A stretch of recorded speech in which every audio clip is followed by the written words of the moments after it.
Hello! I'm sure some of you have noticed that our communities tend to be rather segregated. It is not unusual for there to be very distinct markers within a city, such as railroad tracks or a major road, that separate racial and ethnic groups into enclaves.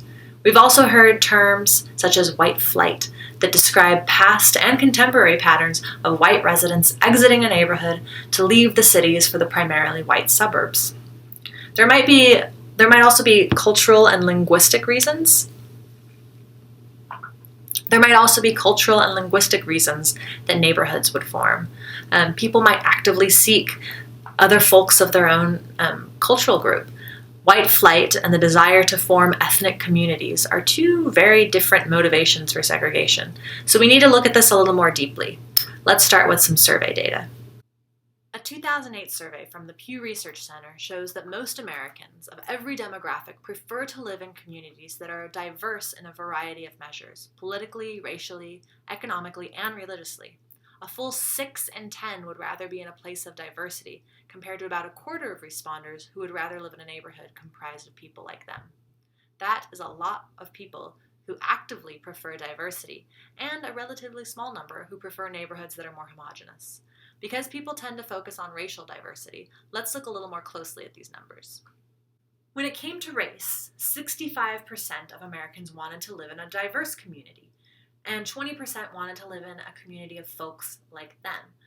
So for race, all demographics preferred diversity, but some more so than others. I'm looking first at politics. 73% of Democrats wanted racial diversity, compared to 52% of Republicans.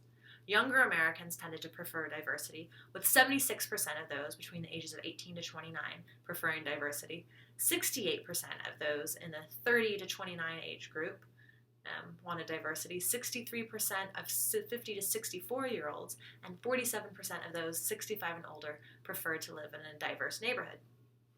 Looking to the way race affects this, Black Americans most prefer living in a diverse neighborhood at 83%. 69% of Hispanics favor diverse neighborhoods, as do 60% of whites. Finally, there is some regional variation with the West favoring diverse neighborhoods the most, at 71%, the East close behind them at 68%, and the South barely trails at 65%, and 56% of those in the Midwest prefer to live in a diverse community. However, despite a strong preference for racial diversity in our neighborhoods, we're still very segregated.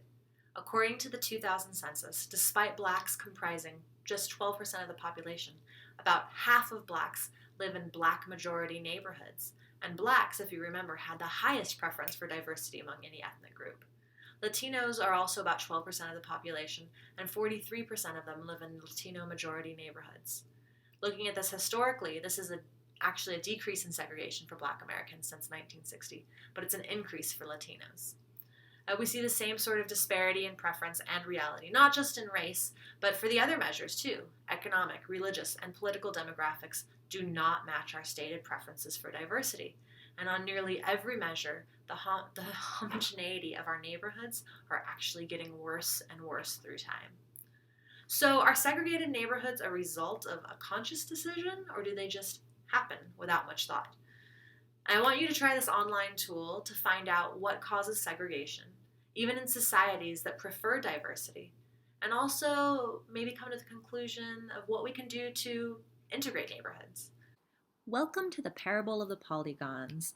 If you take your browser to ncase.me/polygons, you'll come to this webpage. And this webpage is going to help walk us through some of those ideas of how neighborhood segregation happens and what we can do about it.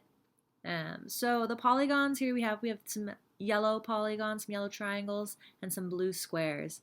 And we're going to see how they feel near each other. And the way that we're going to do this is you just simply drag a polygon who looks unhappy to an empty space. I'll show you that again.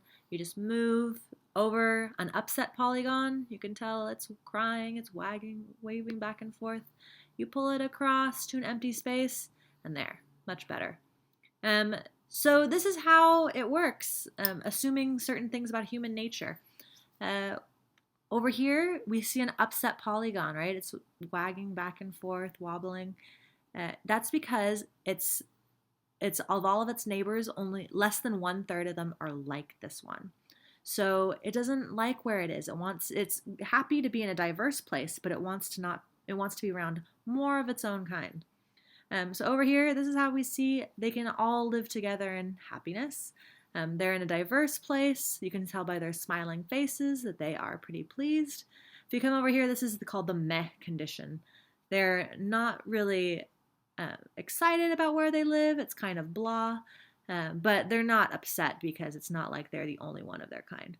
So this is kind of the dynamic that's going on. We have unhappy when you feel kind of isolated. You have happy, you're in a diverse neighborhood and not feeling isolated. And then you have meh. And so you can click down here. This is the first sort of example you'll get to work with. And if you see, you'll find upset ones, and you can move them all around to try different things. I'm not going to spend too much time here. I'm going to let you guys do this on your own. But you can see sometimes as you move one, another one will start to get upset. And you can work through this on your own. But I'll show you down here a faster version of this. This is one where there's just randomly assigned polygons that are upset. And you can click the start moving, and it'll just randomly start to sort them. And you can see just a random assortment of getting people into locations where they're satisfied suddenly starts to create segregation. You can do a new one. Again, it'll randomly scatter them and then randomly assign. And you can see quickly, very quickly, segregation happens. And then there's a little chart on the left or the right that shows you that it's 52% segregated. So go ahead and walk yourself down through all of the different activities they have on this page and see what sort of lessons you can come up with it. And then we're going to go to our discussion boards and talk about it afterwards. All right, see you then.